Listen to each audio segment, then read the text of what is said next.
Welcome to my YouTube channel Gyan Guru academy. This is SP sir in front of you.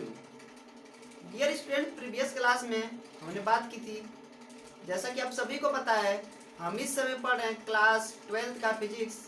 NCERT book आपकी पढ़ रहे हैं बच्चों. उसमें हम अभी गॉस के नियम को खत्म करके गॉस के अनुप्रयोग पढ़ रहे हैं, जो कि आपकी एग्जाम की दृष्टि से बहुत ही इंपॉर्टेंट है. बहुत ही ज़्यादा बच्चों आपकी एग्जाम की दृष्टि से उसका न्यूमेरिकल, उसका एप्लीकेशन, सारी चीज़ें आपकी पॉइंट ऑफ एग्जाम के दृष्टि से बहुत ही क्या बच्चों इम्पोर्टेंट है.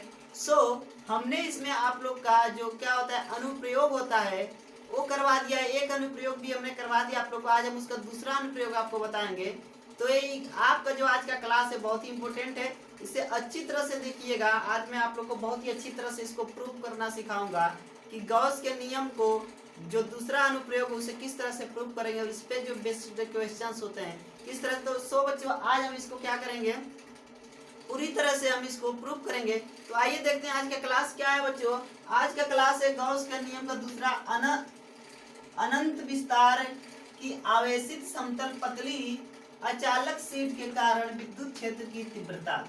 बच्चों यहाँ पे बात की जा रही है क्या है, समतल पतली अचालक शीट. ठीक है, इसके कारण क्या निकालना है हमें, विद्युत क्षेत्र की तीव्रता निकालनी है. ठीक है, क्या निकालनी है, विद्युत क्षेत्र की तीव्रता निकालनी है. तो सबसे पहले हम क्या करेंगे, एक अचालक शीट बना लेंगे, समतल पतली अचालक शीट. तो आइए हम एक शीट ड्रॉ कर लेते हैं. यहाँ पे हमने एक शीट ड्रॉ कर ली इस तरह से. ठीक है, यहाँ से आप एक शीट ड्रॉ कर लेना. सबसे पहले जब आप शीट ड्रॉ कर लोगे बेटा, ठीक है, शीट ड्रॉ करने के बाद एक ऐसी शीट है आवेशित है.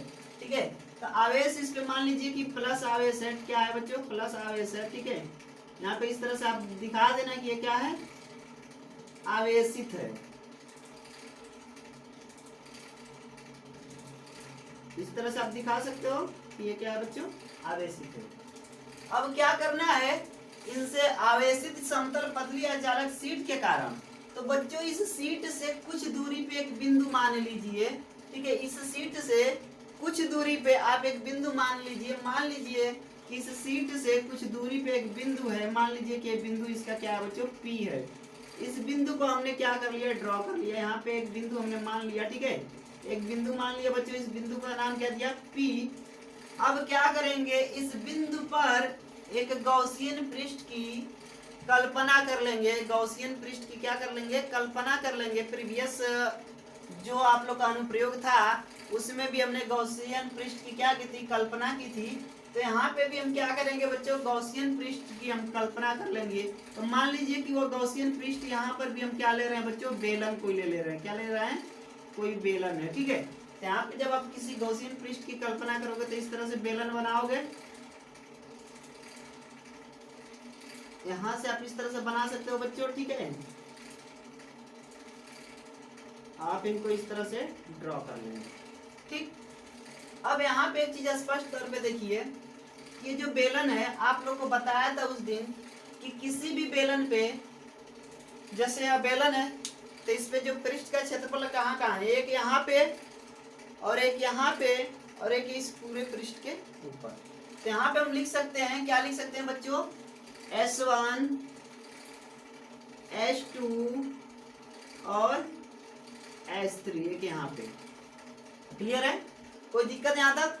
अब इस पे हम क्या करते हैं, किसी छोटे पृष्ठ की कल्पना कर लेते हैं. तो यहाँ पे जब आप किसी छोटे पृष्ठ की कल्पना करोगे बच्चों, यहाँ पे मान लीजिए एक छोटा सा पृष्ठ है. ठीक है, इसकी कल्पना की है. तो मान लो कि ये क्या है, DS1 इसका क्षेत्रफल.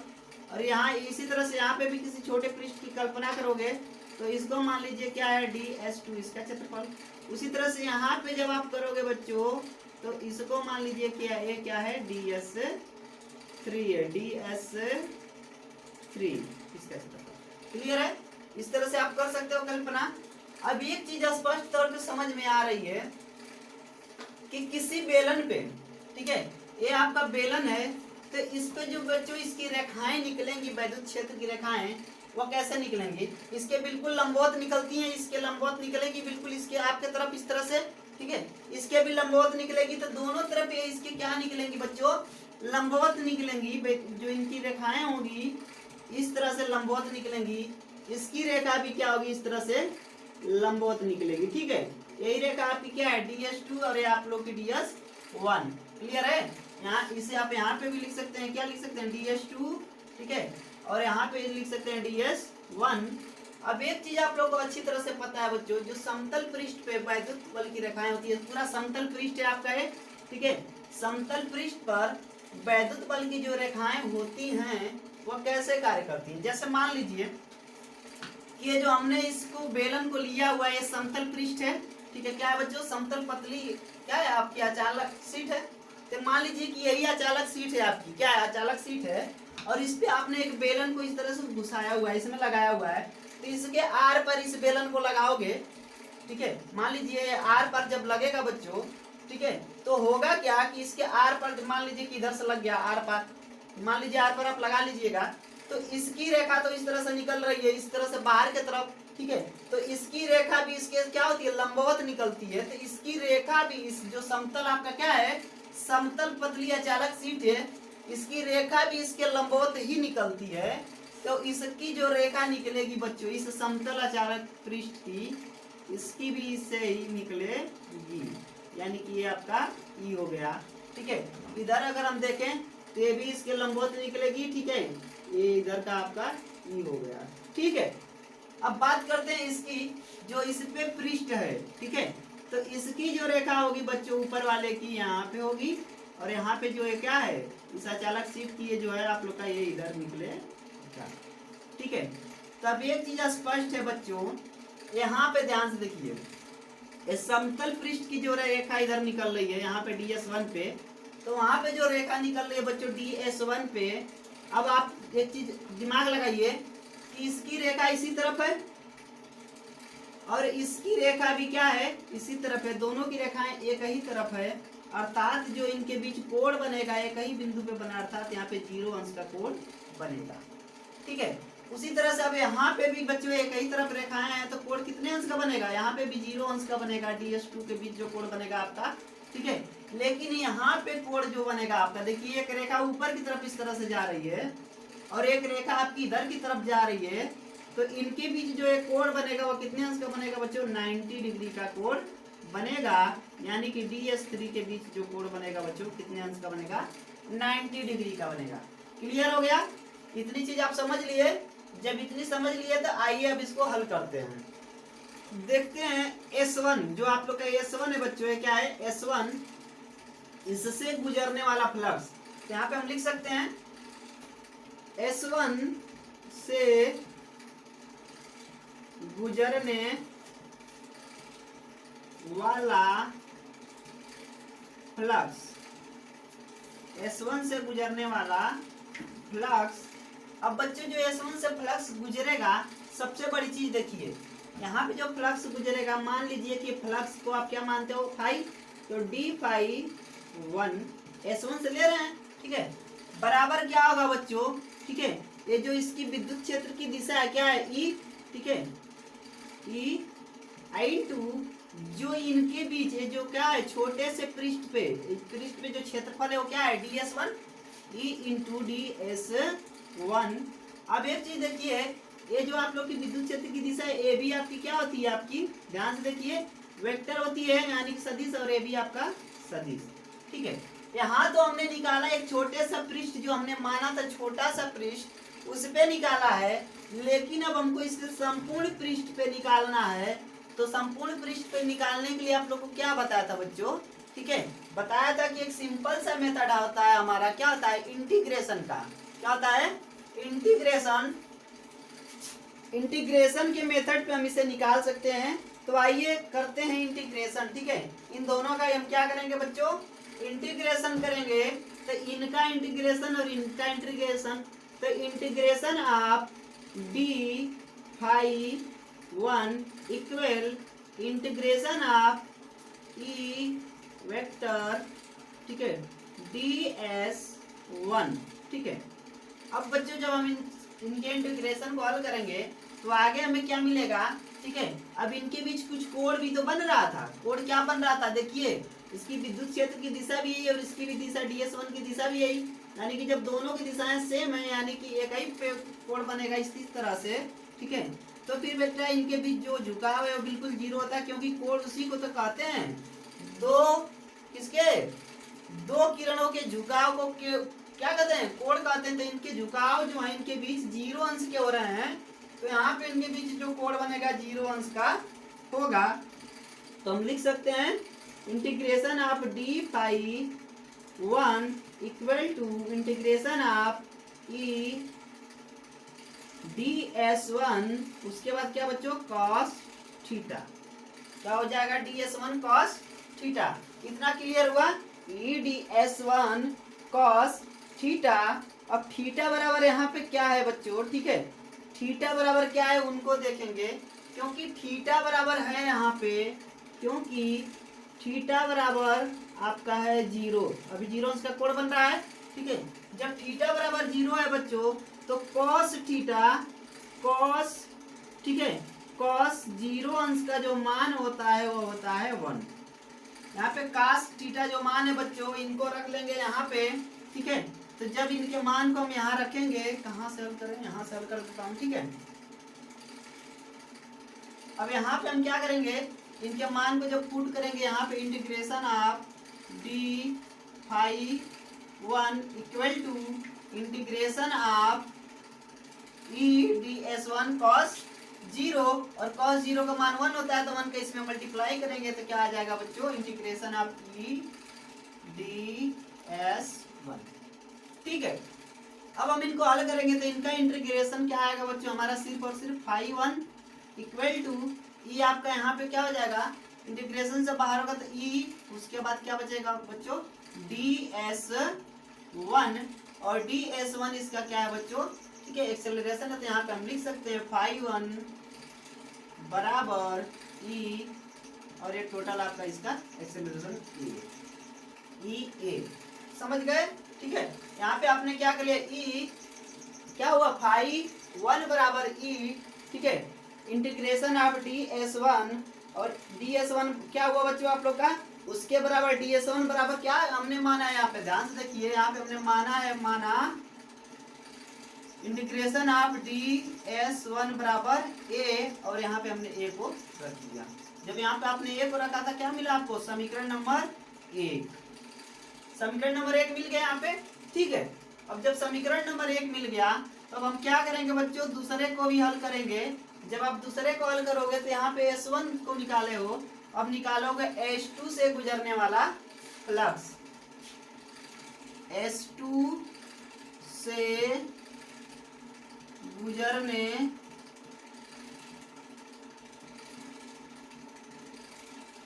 वाला फ्लक्स, H2 से गुजरने वाला फ्लक्स क्या होगा बच्चों, ध्यान से देखिए, यहाँ पे जैसे यहाँ पे डी फाई 1 हुआ, उसी तरह से यहाँ पे क्या होगा, डी फाई 2। तो बिल्कुल यहाँ पे आप लिखोगे डी फाई 2 इक्वल टू, उसके बाद क्या होगा बच्चों, ई, उसके बाद डी S2, ये आपका यहाँ पे विद्युत क्षेत्र की दिशा, और S2 क्या है इसकी, ठीक है, ds2 इसका, इसकी दिशा। तो यहाँ पे दोनों ही क्या है, वेक्टर है, तो यहाँ पे दोनों को वेक्टर आप दर्शाओगे, ठीक है। अब क्या हुआ, ये तो सिर्फ एक बिंदु पे, इस पे जो हमने पृष्ठ माना था इस पे निकाल रहे हैं, अब संपूर्ण पृष्ठ पे निकालना होगा, तो फिर यही नियम हम लगाएंगे इंटीग्रेशन का। तो फिर आप क्या कर सकते हो बच्चों, ध्यान से देखिए, आप लिखोगे d integration of d phi 2 equal to integration of E ds2, ठीक है। अब यहाँ पे क्या कर सकते हैं, हम चाहें तो यहीं पे इनके बीच का कोण ज्ञात कर सकते हैं, एक पॉइंट और लिख लेते हैं, integration of d phi 2 equal to integration of E ds2 cos theta. cos theta क्या है बच्चों, इनके और इनके बीच का कोण, और इनके और इनके बीच का कोण क्या हो रहा है, जीरो अंश, तो फिर जीरो अंश का मान 1 आएगा। तो जब हम पूरा इसका इंटीग्रेशन निकालेंगे तो हमें मिलेगा फाई 2 बराबर, अब यहाँ पे क्या हो जाएगा बच्चों, इंटीग्रेशन ऑफ ई को आप बाहर कर लीजिए, ठीक है। तो क्या बचेगा ds2, क्योंकि cos जीरो अंश का मान 1 होता है, और 1 यहाँ पे करेंगे तो फिर हमें क्या, सिर्फ ds2 ही मिलेगा, ठीक है। अब यहाँ पे मान ले, जैसे कि वहां पे माने थे, माना, ठीक है, माना DS2 बराबर ए, क्योंकि होता ही है। तो आपने यहाँ पे क्या लिया, ठीक है, इंटीग्रेशन ऑफ DS2 बराबर ए, तो पाई 2 बराबर ई, और इसके पूरे के बराबर क्या है, ए है आप लोग का, ई इंटू ए। समीकरण नंबर आप लोग का ये बन गया बच्चों 2। यहाँ पे समीकरण नंबर 1, यहाँ पे समीकरण नंबर 2। अब उसी तरह से बच्चों हम निकाल सकते हैं किस पे, S3 पे। किस पे निकाल सकते हैं, S3 पे। तो लिख लीजिए S3 पे भी यहीं पे, ठीक है। S3 से गुजरने वाला फ्लक्स, S3 से गुजरने वाला फ्लक्स, S3 से गुजरने वाला फ्लक्स क्या होगा, ठीक है, वो ध्यान से देखते रहिए। S3 से गुजरने वाला फ्लक्स, तो बच्चों S3 फिर बिल्कुल जैसे ही सबको हम करें उसी तरह से यहाँ पे भी d फाई 3 इक्वल टू, यहाँ पे E की जो दिशा है यही है आपकी, तो आप लिख सकते हो E और उसके बाद DS3। ये दोनों ही वेक्टर हैं, सदिश है, तो इस तरह से कर सकते हो। क्योंकि हम सिर्फ एक पृष्ठ पे निकालें, संपूर्ण पृष्ठ पे निकालेंगे इस पे, ठीक है, जो पृष्ठ छोटा सा माने थे उस पे हम निकालें, संपूर्ण पृष्ठ पे जब निकालेंगे तो हमें करना पड़ेगा, इनका क्या करना पड़ेगा, इनका करना पड़ेगा इंटीग्रेशन। तो हम लिखेंगे integration of d phi 3 equal to integration of E, ठीक है, DS3, उसके बाद बच्चों cos थीटा। और यहाँ पे cos थीटा का मान क्या आ रहा है, ध्यान से देखिए। अभी अभी हम बताए थे एक बिंदु है आपके ऊपर और एक इधर, तो इनके बीच कोण जो बनना है 90 अंश, यानी कि थीटा बराबर कितना, 90 अंश। तो cos 90 अंश का मान कितना होता है, 0। cos 90 अंश का मान क्या हो जाएगा यहाँ पे, 0। तो फिर आप एक पॉइंट और लिख सकते हो बच्चों, यहाँ पे ध्यान से देखिए। इसका इंटीग्रेशन करोगे तो मिलेगा आपको कितना, पाई 3 बराबर, अब यहाँ पे टोटल ये जो है आपका क्या हो जाएगा, यहाँ पे 0, तो 0 से किसी भी संख्या में मल्टीप्लाई होता है तो वह संख्या क्या हो जाती है, 0 हो जाती है। सिंपल सी बात है। ये टोटल पाई 3 का जो मान आपका आएगा वो आ जाएगा बच्चों 0। समीकरण नंबर ये हो गया आप लोग का 3। ये क्या बना, समीकरण नंबर 3 बन गया, ठीक है। अतः कुल फ्लक्स जब निकालेंगे, अतः अब हम क्या करेंगे, पूरा फ्लक्स निकालने के लिए हमें क्या करना पड़ेगा, फाई 1, ठीक है, उसके बाद फाई 2 और उसके बाद फाई 3, तीनों को जोड़ना पड़ेगा। तो लाइए निकालते हैं कुल फ्लक्स। अतः कुल फ्लक्स क्या होंगे, इनको देखते हैं। तो पाई बराबर phi 1 plus phi 2 plus phi 3। Phi बराबर क्या होगा बच्चों, ठीक है, फाई 1 का मान क्या आया हुआ है, फाई 1 का मान यहाँ पे EA क्या है, EA, ठीक है, प्लस फाई 2 का मान भी आपका आया हुआ है EA, क्या आया हुआ है, EA, प्लस फाई 3 का मान आपका क्या आया हुआ है, फाई 3 का मान आया हुआ है 0। अब इनको जोड़ेंगे, EA 2 बार है तो कितना आ जाएगा, फाई बराबर 2EA। क्लियर है, इतना आप लोग ला लिए, फाई बराबर 2EA। यह आता है आप लोग का कुल फ्लक्स। क्या आ गया आप लोग का कुल फ्लक्स। अब इनको हल करने के लिए थोड़ा सा लगा देंगे बच्चों गॉस का नियम, गॉस प्रमेय से, ठीक है। गॉस प्रमेय से हमने क्या सीखा था वो देख लीजिए आप लोग। गॉस प्रमेय से हमने सीखा था फाई बराबर क्यू बटे में एप्सिलॉन नॉट, फाई बराबर क्यू बटे में एप्सिलॉन नॉट, इतना हमने सीखा था बच्चों, ठीक है। फाई बराबर क्यू बटे में एप्सिलॉन नॉट। एक चीज आप लोग को और पता है आप लोग को, ठीक है, पृष्ठीय आवेश घनत्व जो होता है, पृष्ठीय आवेश घनत्व यहाँ मैं लिख देता हूँ आप लोग का, ठीक है। पृष्ठीय आवेश घनत्व इनको हम इंडिकेट किससे करते हैं बच्चों, पृष्ठीय आवेश घनत्व को इनसे करते हैं, ठीक है। ये हुआ है बात, क्या होगा बच्चों, पृष्ठीय आवेश घनत्व बराबर सिग्मा, ठीक है। क्या है आप लोग का, सिग्मा बराबर क्यू बटे में क्या आता है बताइए, क्यू बटे में ए आता है आप लोग का Q बटे में ए किसके बराबर होता है? पृष्ठीय आवेश घनत्व बराबर होता है। अगर हम यहाँ से Q का मान निकालें, इस Q का मान निकाल दें, ठीक है, क्या करेंगे बच्चों? Q का मान निकालें तो हमें मिलेगा Q बराबर, इनका आपस में मल्टीप्लाई होगा तो सिग्मा इंटू ए आप लोग का आएगा, ठीक है। Q बराबर सिग्मा इंटू ए। तो ये जहां पे क्या दिया है? Q दिया है, वहां पे हम सिग्मा ए भी लिख सकते हैं। क्या लिख सकते हैं? सिग्मा ए। तो आप यहाँ पे रखेंगे, क्या रखेंगे बच्चों? फाई, चलिए मैं इधर ही लिख देता हूं, फाई बराबर Q की जगह पे क्या आप रख सकते हैं? सिग्मा ए बटा में क्या है आप लोग का? एप्सिलॉन नॉट, ठीक है। चलिए इनको हम बनाते हैं समीकरण नंबर 4। समीकरण नंबर क्या बनाएंगे बच्चों? 4 बनाएंगे। समीकरण नंबर 4 और समीकरण नंबर 3, ठीक है, इनको हम आपस में क्रिया करवा देते हैं, समीकरण नंबर 4 और समीकरण 3 से।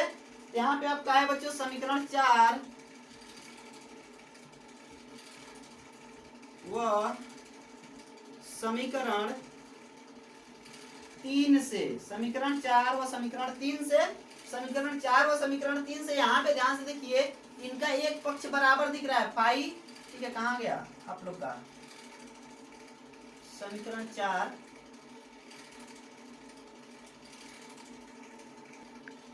यहाँ पे समीकरण 3 था, समीकरण 4 हमें ए बनाना था, तो समीकरण 4 आप लोग का ए होता है और समीकरण नंबर 5 ए हो जाता है आप लोग का, ठीक है। तो अब हम तुलना किसकी कर रहे हैं? समीकरण 5 और समीकरण 4 की आपस में कर रहे हैं, न कि 4 व 3 की।